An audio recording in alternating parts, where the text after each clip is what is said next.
अस्सलाम वालेकुम स्टूडेंट्स और finance professionals. Today we are going to discuss IFRS 15, that is relating to revenue from contract with customers. बड़ा important standard है, ठीक है, और रिसेंटली इशूड स्टैंडर्ड्स में से है, जैसे कि एप्लीकेबल है ये पीरियड्स बिगनिंग ऑन और आफ्टर 1 जनवरी 2018, ठीक है। तो सबसे पहले देखें, स्टैंडर्ड्स के नाम से ही जाहिर है कि revenue from contract with customers, मतलब ये स्कोप इसी से डिफाइन है कि क्या इस स्टैंडर्ड में हम डिस्कस करने जा रहे हैं, किन पर एप्लीकेबल है, ठीक है। एक तो रेवेन्यू, रेवेन्यू मतलब क्या है कि revenue income arising in the course of entities ordinary activities, कि जो कंपनी की ऑर्डिनरी एक्टिविटीज़ है, सेल है, सर्विस, सेल ऑफ गुड्स है या सर्विस प्रोवाइड करती हैं, उससे जो पैसे आए वो रेवेन्यू है आपका। ये नहीं है कि कोई आपने एक एसेट बेच दिया वो अपना रेवेन्यू नहीं है, वो इनकम है आपकी, ठीक है।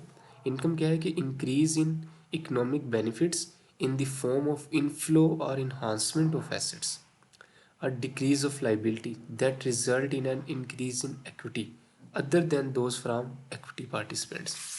एक तो होता है ना कि ओनर्स ने, मतलब आपने कंपनी ने कोई नए शेयर इशू कर दिए, कोई राइट इशू कर दिए, तो उससे पैसे आ गए, वो इक्विटी ट्रांजेक्शन्स हैं।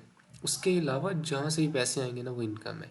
लेट्स सपोज आपने कोई एसेट डिस्पोज कर दिया, ठीक है, या आपको कोई कोई अदर इनकम रिसीव, कोई स्क्रैप सेल कर दिया। अब वो देखिए ये चीज़ें आपकी कंपनी की ऑर्डिनरी एक्टिविटीज़ नहीं है, लेकिन चूँकि इकोनॉमिक बेनिफिट्स तो आए हैं, इन्फ्लोज तो आए हैं, इन्हांसमेंट ऑफ एसेट्स तो हुआ है, मेरे बैंक और कैश तो बढ़ा है, ठीक है, तो है ये मेरी इनकम। लेकिन ये रेवेन्यू नहीं है। रेवेन्यू क्या है कि purely that is relating to principal line of business. अब प्रिंसिपल लाइन ऑफ बिजनेस क्या है कि जो आपके फॉर्म ए में लिखा हुआ है, अगर पाकिस्तानी कंपनी है उस हिसाब से मैं बता रहा हूँ, जो कंपनीज के मेमोरेंडम में लिखा हुआ है वो उससे से पैसे आए तो वो रेवेन्यू है आपका, ठीक है। उसके बाद आए कहाँ से, कॉन्ट्रैक्ट विद कस्टमर्स, कस्टमर्स के साथ आपने आपके जो जिनको आप सेल करते हैं वो आपके जो रेगुलर कस्टमर्स हैं, ऑर्डिनरी एक्टिविटीज़ के कस्टमर हैं, उनसे जो पैसे हैं वो आपका रेवेन्यू है, ठीक है। अब स्टैंडर्ड का स्कोप है, वो कह रहा है कि applies to all contract with customer except lease contract, insurance contract, financial instruments and other contractual rights और ऑब्लिगेशन अंडर दिस स्टैंडर्ड्स और सर्टन नॉन मॉनिटरी एक्सचेंजेस। ये तमाम जो आप कॉन्टैक्ट कस्टमर्स के साथ करते हैं उन पे एप्लीकेबल है, लेकिन इन चार पे नहीं है।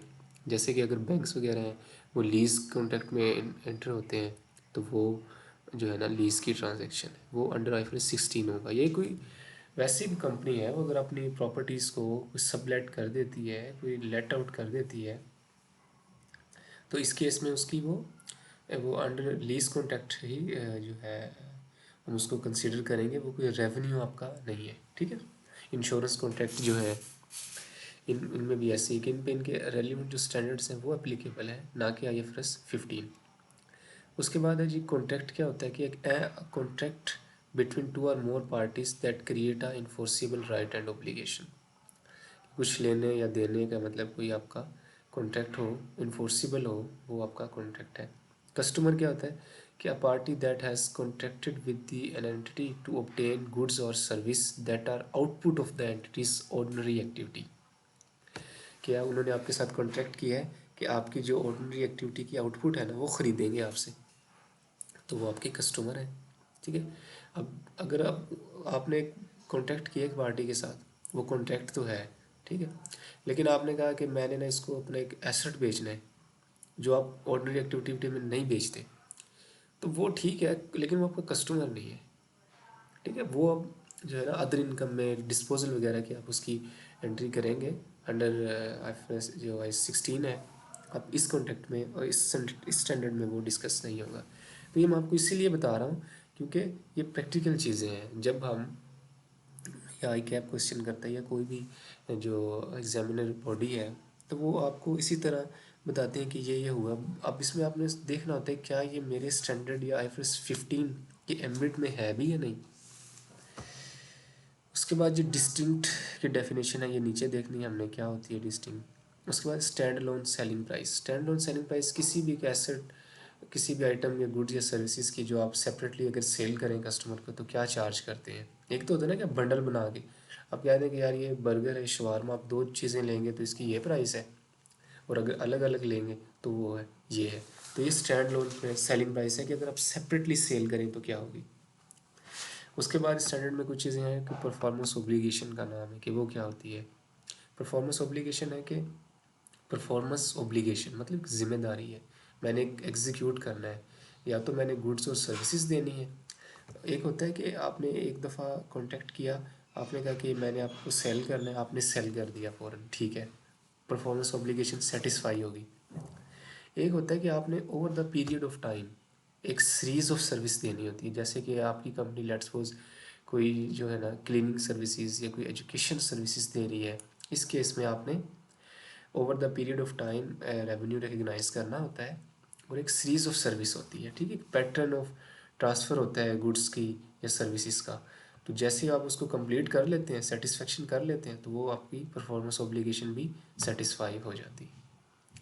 उसके बाद इसमें जो बड़ी इंपॉर्टेंट चीज़ है वो 5 स्टेप मॉडल है कि revenue from contact with customer, ये मतलब पूरा स्टैंडर्ड इसी मॉडल के गिर्द घूम रहा है, ठीक है। 5 स्टेप मॉडल है कि जब आपने किसी कस्टमर से कॉन्टैक्ट करना है, ठीक है, तो ये 5 स्टेप जो है ना आपने परफॉर्म करने हैं या देखने हैं, तो फिर आपको पता चलेगा कि ये चीज़ें आपके जो IFRS 15 है उसके एम्बिट में है, अगर है तो आपने उनको कैसे डील विद करना है। पहले 2 स्टेप क्या है, identify the contract, identify the performance obligation. तीसरा है डिटरमाइन द ट्रांजैक्शन प्राइस। चौथा है allocate the transaction price to separate या ईच परफॉर्मेंस ऑब्लिगेशन। पांचवा है recognise revenue when each performance obligation is satisfied. सबसे पहले आपने देखना है कि कॉन्ट्रैक्ट हुआ है या नहीं, ठीक है, आइडेंटिफाई कर लिया कॉन्ट्रैक्ट को। दूसरा है कि देखें कि क्या क्या परफॉर्मेंस ऑब्लिगेशन है, क्या एक दो ही हैं, मतलब आपने कॉन्टैक्ट किया कि मैंने आपको चीज़ें सेल करनी है, आपने सेल कर दी, ठीक है, परफॉर्मेंस ऑब्लिगेशन सेटिस्फाई होगी। क्या उसकी ट्रांजैक्शन प्राइस है, आपने कोई बंडल ऑफ गुड्स तो सेल नहीं कर रहे, ठीक है, अगर कर रहे हैं तो उनको एलोकेट करें चौथे स्टेप में। पाँचवें स्टेप में आप रेवेन्यू रिकग्नाइज करें जैसे ही आपने चीज़ें उसको प्रोवाइड कर दी हैं। उसके बाद है जी फीचर ऑफ अ कॉन्ट्रैक्ट। अब एक एक स्टेप को पकड़ेगा स्टैंडर्ड और उनको एक्सप्लेन करते जाएंगे, ठीक है। सबसे पहला क्या था, identify the contract with customer. अब कॉन्ट्रैक्ट की ना कुछ आइडेंटिफाई करेंगे कॉन्ट्रैक्ट हुआ है कि नहीं, उसके कुछ फीचर्स हैं कि कॉन्ट्रैक्ट रिटन में भी हो सकता है, आपने कोई कॉन्ट्रैक्ट कर लिया, ठीक है, आपने कुछ स्टाम्प पेपर पे या कुछ पेज पे लिख के कर लिया, या आपने ओरली टेलीफोन पे डिस्कस हो गया, हाँ जी मुझे इतनी चीज़ें चाहिए, ठीक है दे देंगे, ये भी कॉन्ट्रैक्ट है। या इम्प्लाइड है कि ये इवेंट होगा तो हमने आपको इतनी चीज़ें देनी है, इम्प्लाइड कॉन्ट्रैक्ट भी हो सकता है। मतलब जो कस्टमरी बिजनेस एंटिटी की ऑर्डिनरी प्रैक्टिसेस में चल रहे होते हैं उसमें कॉन्ट्रैक्ट हो सकते हैं, ठीक है। उसके बाद स्टैंडर्ड स्टैंडर्ड कहते हैं कि कॉन्ट्रैक्ट, ये सारी चीज़ें जो एट्रीब्यूट है कॉन्ट्रैक्ट की वो फुलफिल होनी चाहिए कॉन्ट्रैक्ट को होने के लिए। क्या कि एक कॉन्ट्रैक्ट प्रॉपर अप्रूव हो गया हो, the rights and payment terms regarding good and services can be identified. ये बेसिकली आप IFRS 15 के पर्सपेक्टिव से बता रहे हैं, ठीक है। Contract has a commercial substance, मतलब एक कॉन्ट्रैक्ट हुआ है तो उसका फ़ायदा भी है दोनों पार्टीज़ को, मतलब एक पार्टी के पास पैसे आएंगे, एक के पास गुड्स आएंगी, वो उनको इस्तेमाल कर सकती हैं, कोई वैल्यू एडिशन हो रही है, ये नहीं है कि कोई ज़बरदस्ती कॉन्ट्रैक्ट करवा रहे हैं। चौथा है कि it is probable that consideration will be received, consideration receive होगी। अब ये कैसे पता चलेगा कि कंसिडरेशन रिसीव हो जाएगी, प्रोबेबल है, ये आपने ज़्यादा फैक्टर नहीं देखते हैं। स्टैंडर्ड कहते हैं कि आपने बस यही कंसिडर करना है कि कस्टमर की एबिलिटी है कि वो पे कर देगा, और उसकी इंटेंशन भी है वो पे करेगा, मतलब उसके पास पैसे भी हैं इतने, उसके पास है माल के वो पेमेंट कर देगा, और उसकी इंटेंशन भी है। उससे इंटेंशन का कैसे पता चलेगा कि उससे पहले भी कोई ट्रांजैक्शनें होती रही हैं, ठीक है, अगर नहीं हो रही तो कहीं से तो पहले चीज़ें ख़रीदता ही था ना, तो एबिलिटी इंटेंशन भी है उसकी पेमेंट करने की। उसके बाद है कि if each party to the contract has a unilateral enforceable right to terminate a wholly unperformed contract without compensating the other party, no contract exist under IFRS 15, ठीक है। कि अगर दोनों पार्टीज़ के पास अपना अपना राइट है कि जिस टाइम मर्जी कॉन्ट्रैक्ट को कैंसिल कर दें, टर्मिनेट कर दें और बगैर पेमेंट किए कर दें, तो ये क्या बात हुई? ये तो कॉन्ट्रैक्ट ही नहीं हुआ। मतलब उसमें तो ये 4-5 चीज़ें ही नहीं है कि ना तो कॉन्ट्रैक्ट अप्रूव हुआ है, ना कॉन्ट्रैक्ट की कमर्शियल सब्सटेंस है, पेमेंट्स जो है आपको मिल जाएगी कंसिडरेशन, इसमें तो वो चीज़ें नहीं है, तो लिहाजा वो कॉन्ट्रैक्ट भी नहीं है। उसके बाद है कंबाइनिंग मल्टीपल कॉन्ट्रैक्ट्स। कई दफ़ा ऐसे होता है कि आपने एक कॉन्ट्रैक्ट किया, ठीक है, तो वो हम उसको कंबाइन भी कर सकते हैं। मतलब उसमें डिफरेंट डिफरेंट तो नहीं कह सकते, सेम नेचर की ना काफ़ी ज़्यादा चीज़ें हैं या एक देनी है, तो उसको हम कंबाइन कर सकते हैं। उसकी क्या एट्रीब्यूटेबल है कि क्या एट्रीब्यूट्स होता है हम उनको कंबाइन करेंगे। वो कह रहा है कि the contracts are negotiated as a package. Contract जो है वो पैकेज में वो एग्जीक्यूट हो, जैसे होता है ना ये यूफोन और इसके जो जैज़ के जो पैकेजेस होते हैं कि ये मिनट्स भी हैं आपके पास, एसएमएस भी हैं और जीबीस भी हैं, ठीक है। तो वो पैकेज एक कॉन्ट्रैक्ट है, वो हम उसको ये नहीं कहेंगे कि मिनट्स का कोई अलग कॉन्ट्रैक्ट हुआ है और एसएमएस का कुछ अलग है, नहीं, वो एक ही कॉन्ट्रैक्ट है। दूसरा है कि the consideration for each contract is interdependent. ये consideration for each contract interdependent है, ये नहीं है कि आपने मिनट्स के पैसे अलग दिए हैं और एसएमएस के लिए अलग दिए हैं, जीबीस के अलग नहीं, आपने एक वन टाइम उसको परचेज़ किया वन गो में, ठीक है। उसके बाद है द ओवरऑल गुड्स और services of the contract represent a single performance obligation. कि ओवरऑल जो गुड्स और सर्विसेज है वो सिंगल परफॉर्मेंस ऑब्लिगेशन है कि आपने कंपनी ने, जैस की कंपनी ने अपने पैसे दिए, उन्होंने बस आपको पैकेज लगा दिया, सिंगल परफॉर्मेंस ऑब्लिगेशन है। कोई ये नहीं है कि मिनट्स का मैं 2 दिन बाद एक्टिव होंगे या जीबीस 3 दिन बाद एक्टिव हो, नहीं, एक ही दफ़ा हो गया तो वो एक मल्टीपल चीज़ों का एक सिंगल कॉन्ट्रैक्ट है, आप उसको कंबाइन कर सकते हैं। उसके बाद है कॉन्ट्रैक्ट मॉडिफिकेशन। कई दफ़ा ऐसे होता है कि कॉन्ट्रैक्ट हो गया, ठीक है, ये मैंने आपको गुड्स देनी है या सर्विस देनी है, बाद में उसमें कोई चेंज आ गई, तो स्टैंडर्ड कहते हैं कि क्या आपने उन चेंजेस को ओरिजिनल कॉन्ट्रैक्ट का पार्ट बनाना है या उसको नया कॉन्ट्रैक्ट कंसीडर करना है। तो इस केस में वो आपको कुछ गाइडेंस दे रहा है कि कब आपने इसको ओरिजिनल बनाना है और पार्ट बनाना है ओरिजिनल कॉन्ट्रैक्ट का, और कब आपने इसको सेपरेट करना है। वो कह रहा है कि ये चेंजेस सारी अप्रूव होनी चाहिए जिस तरह कॉन्ट्रैक्ट अप्रूव हुआ था, ठीक है। उसके बाद है कि contract modifications are accounted for as a separate contract. Separate contract आप इसको कंसिडर करें कब? The contract scope changes due to addition of distinct goods और सर्विसेज। कॉन्ट्रैक्ट का स्कोप चेंज हो गया है, डिस्टिंक्ट गुड्स और सर्विसेज आ गई है उसके अंदर। आपने कहा कि मैंने आपको 10,000 यूनिट्स शुगर बैग आपको देने हैं, ठीक है, अब आप कह रहे हैं कि नहीं, मैंने ना कॉन्ट्रैक्ट किया है कि मैंने मोलेसिस भी देना है आपको इतने मेट्रिक टन, तो अब देखें डिस्टिंक्ट गुड्स आ गई हैं, ठीक है। और दूसरा क्या है, the change in the contract price reflect the stand alone selling price of the distinct good. अब देखें शुगर की कुछ और प्राइस है, मोलेसिस की कुछ और है, तो अगर इस तरह का कोई कॉन्ट्रैक्ट हुआ है तो वो तो एक नया कॉन्ट्रैक्ट हुआ है ना, आप उसको सेपरेट कॉन्ट्रैक्ट कंसीडर करेंगे, ठीक है। अब सेपरेट कॉन्ट्रैक्ट होगा तो उस पर फिर ये 5 मॉडल दोबारा अप्लाई होंगे, identify the contract, performance obligation, transaction price और वो, ठीक है। दूसरा है कि contract modification that are not accounted for as separate contract are accounted for as either.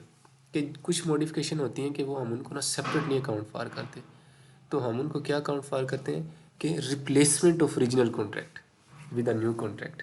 कि ओरिजिनल कॉन्ट्रैक्ट रिप्लेस हो गया, नया कॉन्ट्रैक्ट ही आज से एप्लीकेबल है, पिछला जो है ना वो ख़त्म हो गया, रिप्लेस हो गया।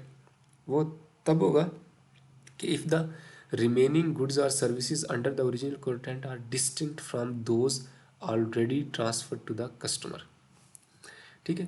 आपने जो रिमेनिंग गुड्स एंड सर्विसेज आपने जो कॉन्ट्रैक्ट किया है ना उनको प्रोवाइड करने का, वो दूसरी चीज़ों से डिस्टिंक्ट है लेकिन उनकी प्राइस डिफरेंट नहीं है, तो इस केस में आप करें कि पिछला कॉन्ट्रैक्ट जो है वो ख़त्म और नया रिप्लेस, मतलब वो पिछला रिप्लेस हो गया नए के साथ। दूसरा है the continuation of the original contract. कि कई दफ़ा आप कहते हैं कि अच्छा ये चेंजेस आई हैं लेकिन मैंने ओरिजिनल कॉन्ट्रैक्ट पे ही रहना है, तो वो कब होता है कि इफ़ द रिमेनिंग गुड्स और services under the original contracts are not distinct from those already transferred, ठीक है। जो आपने ऑलरेडी गुड्स और सर्विसेज दे दी हैं और जो अब नया कॉन्ट्रैक्ट हुआ है वो डिस्टिंक्ट नहीं है, and performance obligation is the partially satisfied at the modification date. और कुछ आपने चीज़ें दे दी हैं, सेटिस्फाई कर दिए। तो इस केस में आप कहेंगे कि जो नई चीज़ें जो है ना, मेरा ओरिजिनल कॉन्ट्रैक्ट ही है, नया जो नई चीज़ें मैं प्रोवाइड करने जा रहा हूँ वो आप उसको ओरिजिनल कॉन्ट्रैक्ट का या तो पार्ट बना लें या उसको देख लें कि क्या ये डिस्टिंक्ट गुड्स और सर्विसेज है। ठीक है, अगर नहीं है तो उसको भी पार्ट बना लें, अगर है तो फिर देखें क्या इनकी स्टैंड अलोन सेलिंग प्राइस है, तो फिर आप उसको सेपरेट कॉन्ट्रैक्ट कंसिडर करें या फिर ओरिजिनल कॉन्ट्रैक्ट का पार्ट बना लें। दूसरा कि मिक्सचर भी हो सकता है ऑफ 1 and 2 इन एलिमेंट्स का। अच्छा जी, दूसरा स्टेप है आइडेंटिफाई द परफॉर्मेंस ऑब्लिगेशन। आपने कॉन्ट्रैक्ट आइडेंटिफाई कर लिया, ठीक है, कॉन्ट्रैक्ट हुआ है कस्टमर के साथ, कॉन्ट्रैक्ट की जो पैरामीटर्स हैं, जो इसकी प्रिलिमिनरी रिक्वायरमेंट्स हैं वो एप्लीकेबल हैं, वो पूरी हैं। तो आप देखें कि कॉन्ट्रैक्ट में क्या क्या परफॉर्मेंस ऑब्लिगेशन परफॉर्म करनी है आपने। Performance obligation are the contractual promise by an entity to transfer a customer distinct goods और सर्विसेज आइदर इंडिविजुअली और इन बंडल। बेसिकली प्रॉमिस है ना कि मैं आपको ये दूंगा, ये आपकी परफॉर्मेंस ऑब्लिगेशन। तो देखें आपने परफॉर्मेंस ऑब्लिगेशन क्या क्या जो है ना वो कमिट की है। Activities of the entity that do not result in a transfer of goods और services to the customer such as certain internal administrative set of activities are not performance obligation as they do not give revenue।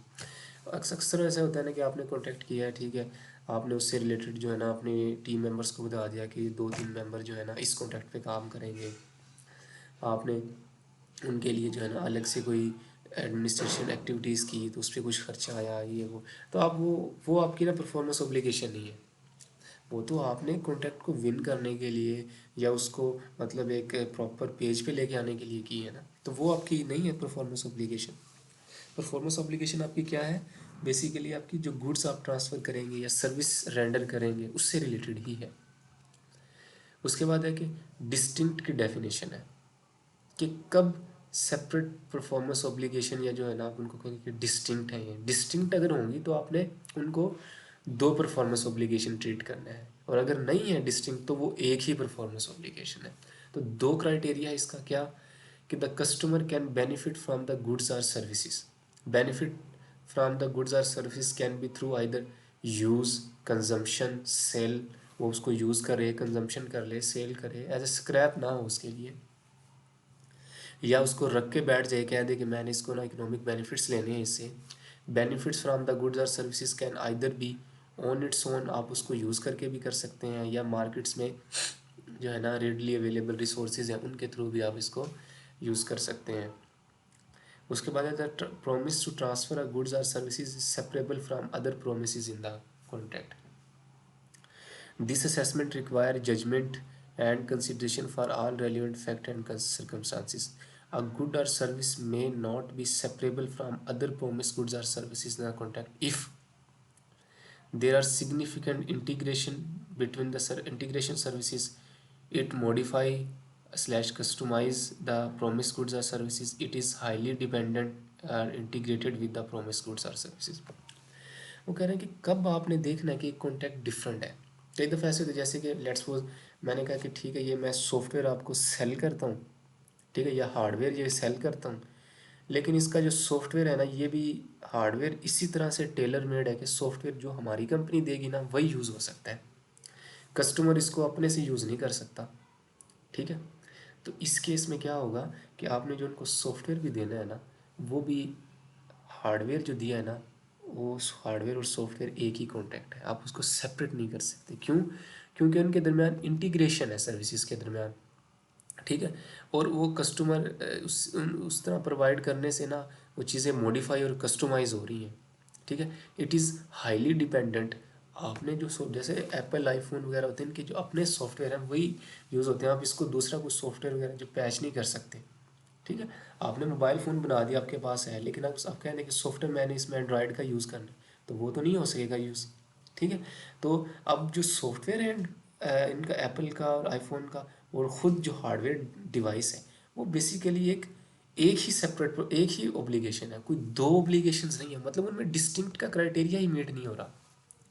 ठीक है, distinct कब meet होगा कि आपने वो दिया, ठीक है जी ये वीवो का फ़ोन है, इसमें आप जो है ना कोई मर्ज़ी सॉफ्टवेयर जो कर लें, ठीक है, आपने वीवो का सॉफ्टवेयर अगर नहीं भी दिया तो मैं इसमें कोई भी एंड्रॉयड कर सकता हूँ, तो बिल्कुल ठीक है। तो इस केस में जैसे ही आपने फ़ोन दिया है ना, फ़ोन सेल किया है, तो आपकी एक परफॉर्मेंस ऑब्लिगेशन सेटिस्फाई होगी, ठीक है। और दूसरी बात ये कि कई दफ़ा ऐसे भी होता है कि दो परफॉर्मेंस ऑब्लिगेशन इनबिल्ट भी हो सकती है। लेट्स सपोज आपने वीवो का फ़ोन दिया और सॉफ्टवेयर उसमें ऑलरेडी इंस्टॉल्ड है, ठीक है, तो अब ये एक परफॉर्मेंस ऑब्लिगेशन है।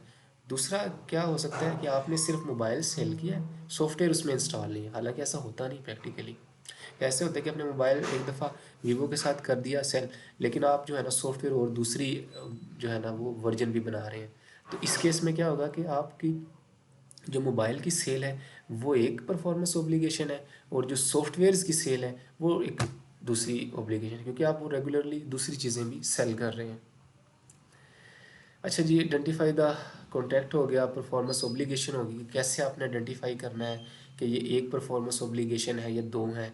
आपने डिस्टिंक्ट की डेफिनेशन अप्लाई करनी है। अगर एक कस्टमर जो आपने चीज़ें दी हैं उनको यूज़ कर सकता है, उनको सेल कर सकता है या economic benefits on its own ले सकता है किसी और चीज़ों के बगैर। जैसे कि देखें, लेट्स सपोज आप एक कंस्ट्रक्शन कंपनी है, आप बिल्डिंग मटेरियल प्रोवाइड करते हैं, आपने मटेरियल प्रोवाइड कर दिया है और साथ में आप सर्विस भी देते हैं, लेकिन वो कस्टमर, आपने सिर्फ मटेरियल प्रोवाइड किया है तो एक परफॉर्मेंस ऑब्लिगेशन सेटिस्फाई हो गई। अब वो कस्टमर जो है उसकी अपनी मर्ज़ी है, वो जो है ना मिस्त्री कहीं और से लगवा ले, ठीक है, वो जो इंजीनियरिंग सर्विसेज है वो कहीं और से ले ले। आपकी गुड्स पे डिपेंडेंट तो नहीं है कि आप ही देंगे तो जो है ना वो इमारत तैयार होगी, बिल्डिंग तैयार होगी, नहीं, ठीक है। तो आप उसको अगर किसी और से वो ले सके, कस्टमर आप ओन एंड ओन यूज़ कर सके, तो वो आपने जो एक चीज़ दी उससे वो उसका काम हो गया, ठीक है। उसके बाद है जी तीसरा स्टेप है डिटरमाइन द ट्रांजैक्शन प्राइस। बड़ा इंपॉर्टेंट स्टेप है कि आपने ट्रांजैक्शन प्राइस कैसे डिटरमाइन करनी है। ट्रांजैक्शन प्राइस बेसिकली जो आप गुड्स या सर्विस दे रहे होते हैं ना उसकी फेयर वैल्यू होती है, ठीक है। और इसमें वो चीज़ें शामिल नहीं हैं कि जो चीज़ें आपने कलेक्ट की हैं ऑन बिहाफ ऑफ कस्टमर, मतलब गवर्नमेंट के बिहाफ पे सेल टैक्स या वैल्यू एडेड टैक्सेस आप लगाते हैं ना, कि कस्टमर से आपने 100 रुपये की चीज़ सेल की, 18% जो है ना उसको टैक्स लगा दिया, उससे पैसे 118 के हिसाब से वसूल कर लिए। तो जो बाकी 18 रुपये हैं वो आपके नहीं है, वो कस्टमर के हैं, तो वो आपकी ट्रांजैक्शन प्राइस नहीं है, वो गवर्नमेंट के पैसे हैं, वो आपकी एक ऑब्लिगेशन है। ट्रांजैक्शन प्राइस सिर्फ आपकी वो है कि जो फेयर वैल्यू ऑफ गुड्स और सर्विसेज से रिलेटेड है। उसके बाद ये कि ट्रांजैक्शन प्राइस में डिफरेंट चीज़ें हो सकती हैं, सिग्निफिकेंट फाइनेंसिंग कंपोनेंट हो सकते हैं, कोई वेरिएबल कंपोनेंट्स हो सकते हैं, कोई रिफ़ंड या रिबेट हो सकते हैं, कोई आपने डिस्काउंट्स दिए हैं वो भी हो सकते हैं। आपने इन सारी चीज़ों को अकाउंट फॉर करना है ट्रांजैक्शन प्राइस डिटरमाइन करते हुए, ठीक है। अब वो कुछ चीज़ें उसने एक्सप्लेन कर दी कि अगर सिग्निफिकेंट फाइनेंसिंग कंपोनेंट हो तो वगैरह कि जब आपने गुड्स या सर्विस दी, ठीक है, उसके देने के टाइम और उसके पैसे आने के टाइम में अगर 12 महीने या उससे ज़्यादा का कोई टाइम पीरियड है, ये स्टैंडर्ड ने एक प्रैक्टिकल एक्सपीरियंस दी है कि 12 महीने या 12 मंथ और लेस, अगर इनसे कम हो तो आप समझें कि ठीक है ये तो हमारी कस्टमरी टर्म है। अगर उससे ज़्यादा का टाइम पीरियड हो ना तो आपने उसको फाइनेंसिंग कंपोनेंट ट्रीट करना है, ठीक। कह रहा है कि if the timing of the payment specified in the contract provide either the customer or the entity with a significant benefit of financing of the transfer of goods or services।